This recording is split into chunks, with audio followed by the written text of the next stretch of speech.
In this tutorial video, we are going to show you how you can remove space between words or numbers in Microsoft Excel. We are going to show you two different ways to do this. Let's try with first one.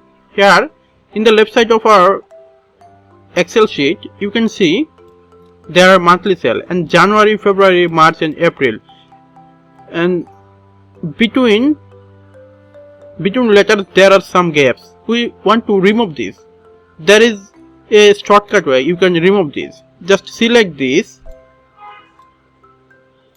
then go to find and select on the home tab, then replace. There is an alternate option. You can enter Ctrl S on your keyboard to pop up this windows. Here you can see that find what.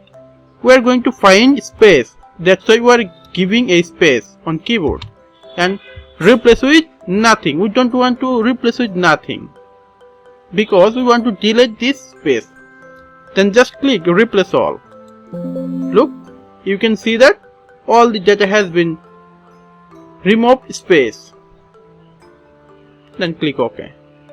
This is the one way, and other way is this is a little bit a tricky thing, because if we remove all the space between them, let's see what's happened. We are entering Ctrl S, then pop up the window and find what we just want to find space, then replace this. Look what's happened.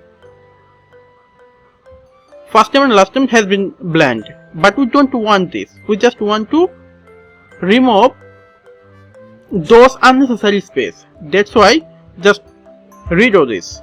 Okay, fine. Now we will use a function which is called trim. Just enter equal try with trim, then tab and select your text and close the bracket, enter. Look, this has happened, and drag it to the last.